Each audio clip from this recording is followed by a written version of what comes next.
Fire Emblem is a multifaceted franchise that many of us enjoy, and for many different reasons. But as Fire Emblem fans do, we also love to criticize what we enjoy to the level where one of the most popular descriptions for us on the online interconnected network is that all Fire Emblem fans hate Fire Emblem. And what more infamous in these circles of criticism than saying that, if I'm being honest, this is just bad map design. Hey, that's bad map design. If I'm being honest, this is just bad map design. That's just bad map design. But what does that even mean? Surely in order for one game to have bad map design, then another must have good map design.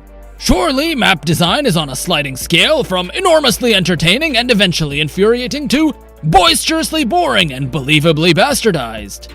So what is good map design, you may ask? Well, before you unsubscribe or click off this video without showing me your unending love and affection like most people that watch my videos, let me try and break down what does or does not constitute good map design.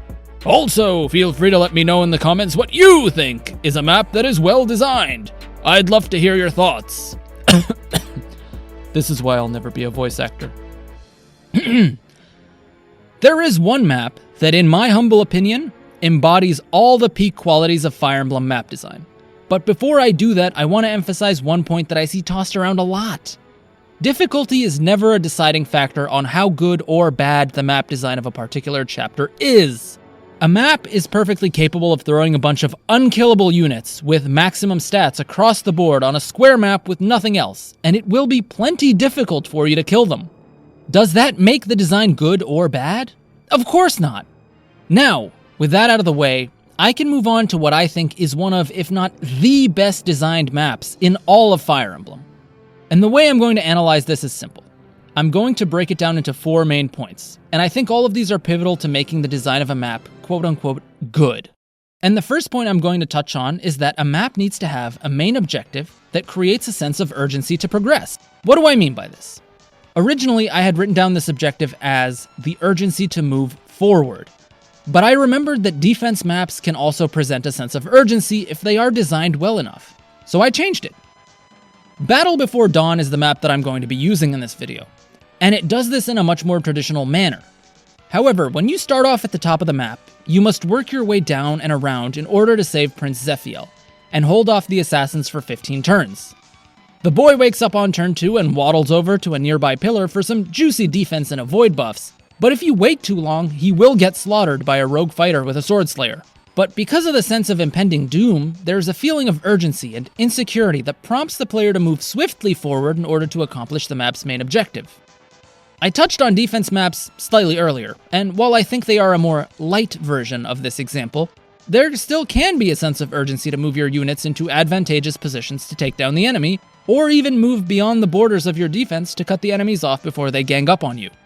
As fun as it can be to have your occasional route enemy or defeat boss map, where the boss is just a single vegetable and you can turtle your way to victory as your tanks end turn against single enemies at a time, I simply don't think these main objectives are interesting.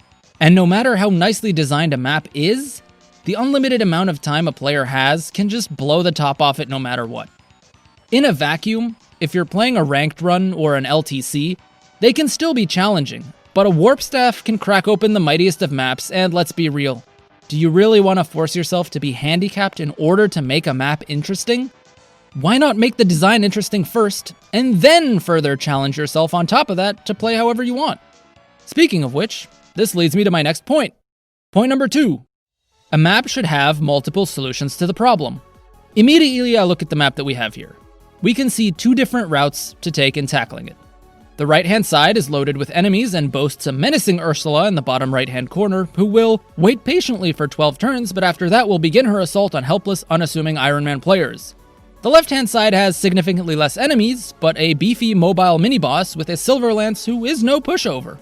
You can choose to go down either route, and the game will not force you to make a decision here. Your choices actually do matter. Or you can split your army and go down both at the same time. That's totally up to you. If that's not enough, it also provides you with a little connecting hallway in the middle, almost as if to provide an escape route or an opportunity to send backup if you find yourself needing it in the middle of your journey. This gives you a total of 3 different ways to approach the map and get down into the room and save your young blonde prince. However, that's not the only solution they gave you. There is, in fact, a 4th solution. If you somehow manage to rush down the right-hand side and grab one of these chests before the enemy thieves get to it, you are able to acquire yourself the fabled Rescue Staff. If you find yourself short on time, or trapped behind a wave of seemingly never-ending reinforcements, you can just swipe it out. Use it as an opportunity to yoink little Zeph out of there and into the safety of your beloved arms of the magical Pent. This level of flexibility gives you the freedom to not only play out the solution however you like, but also the ability to adapt to the situation. In my Hector Hard Mode Iron Man run, for example, this was probably the most difficult map due to the conditions and restrictions that I had set for myself, but in a spur-of-the-moment realization, I had to shift my strategy from entering the room from the right-hand side to snatching that rescue staff and yeeting Zephiel into the safety of my army. I'll leave a link below to the playlist of the entire run if you're interested, but let's just say that Ursula wasn't exactly happy about me getting away with that one, and proceeded to punish me just a little bit. Moving on to point number 3, I think the third main point would have to be having multiple side objectives. I can't emphasize how important this is for a map.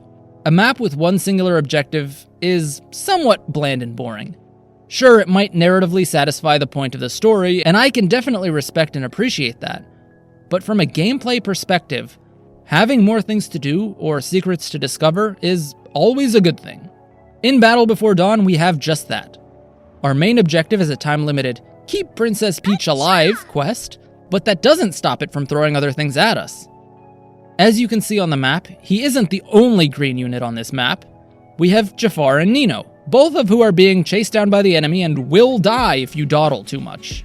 Nino is immediately recruitable if you talk to her with one of the lords, while Jafar is just a man on a mission and will not stop until his weapon shatters into oblivion or you yank his ass out of there by force. Not only is there that, but you must make Nino talk to Jafar and keep both of them alive until the end of the chapter to trigger a secret Gaiden chapter, or X chapter, that will give you some additional story tidbits and a lot of nice goodies. However, doing this isn't the easiest thing in the world, especially on your first foyer into formidability, and so it presents an added extra side objective that is slightly more difficult to achieve than the main objective, as a little reward for improving your tactical maneuvers. This is also not the only side objective. As you can see on the map, there are 4 treasure chests, 2 on the left and 2 on the right. Thieves will spawn on the map after a certain amount of time, make a beeline for these chests, and then run away, never to return. These chests contain some really valuable goodies. On the left, a Brave Lance and the boots, while on the right, a Delphi shield and the rescue staff. If you are tactically able to somehow stop the thieves and or get to the chests before them, then this Cave of Wonders is yours to plunder. But if they get their hands on the treasure first, it's still not too late to kill them and pry those spoils from their cold, clammy hands. And as if that wasn't enough, the boss herself is a side objective. How, you might ask? Well, that's simple. If you are a completionist of sorts, you will want to pursue seeking out all the dialogue in the game. It is more likely than not that you will beat this chapter without defeating the boss first, and that's fine.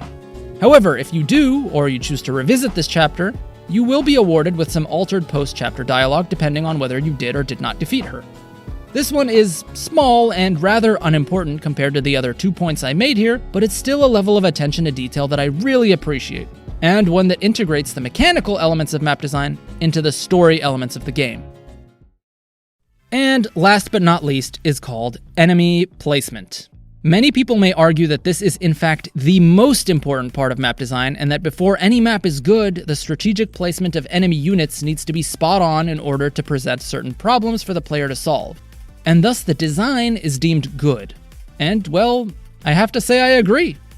I'm sure you've all had that one moment where you've tried to describe Fire Emblem to a friend and you go, it's like chess, but with waifus and more anime. Well, yes. But what makes chess compelling isn't the stupid AI that is easily abused. It's the fact that you can play against a person of at least somewhat competent level of intelligence that will throw scenarios at you that require you to think and adapt and change in order to get past it. Fire Emblem's equivalent to that is enemy placement. Imagine it as a preset chessboard, where you are picking up a game that's at its midpoint, and then trying to solve it and work your way towards a checkmate. You don't get to watch the entire thought process that your opponent has, but you must maneuver your way around the traps and threats that have already been predetermined for you. Now that I've gone on a long-winded explanation of my philosophical opinions on why unit placement is essential, let's actually show it in practice. Immediately, as human beings, our gaze is averted to the big red zone at the bottom right corner, because let's face it, that's when the alarm bells go off. People always look at me up, down, and sideways when I say Ursula should have gotten bolting and heroes, but my reasoning for it is because of how powerful the enemy placement is here that makes her so menacing. There is only one way to get Zephiel from the right-hand side, and Ursula's placement just about covers the entrance to that area.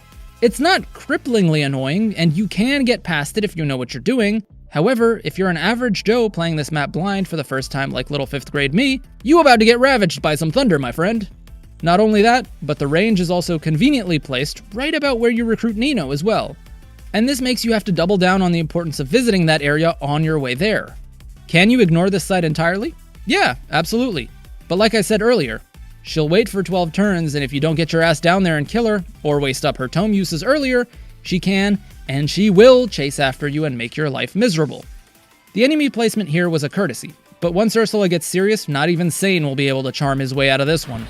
One other much smaller detail that I appreciate here is that there is a fighter on the map with a sword slayer. This fighter will eventually be a threat to Zephiel, who holds a silver sword, but he won't get there for a good amount of turns, and that gives you enough time to get down there. But again, if you take your time, this placement will punish you. And if somehow Jafar decides to move too far to the east, this can serve as a death sentence to him as well. Maxime the mini-boss also exerts some pressure on the left-hand side of the map, as if to catch your secondary unit walking down that way off guard. Though the game does tell you he's around there from the opening cutscene just to make it a little bit more fair when a bruiser of a paladin comes out of the fog of war to harass your unassuming mages from behind. It's small things like this that show that there is some element of thought being put into how a player might progress in a map, and then creating a speed bump for them that will cause them to toss their console of choice out of the window as they reset the game due to the death of their favorite waifu. And that, my friends, has been my breakdown of what makes and does not make good map design. It is fairly simple and might require a bit of effort and thinking, but if we as community members and players are perfectly capable of creating well-designed and challenging maps through ROM hacks, I'm fairly certain the big brains over at IS can do the same. So I hope they will in the coming games in the future. Thank you all for watching, and if you like what I say or do, please consider subscribing and annihilating that like button so that I can gain weapon triangle advantage against the YouTube algorithm. And I'll see you all in the next video. Peace!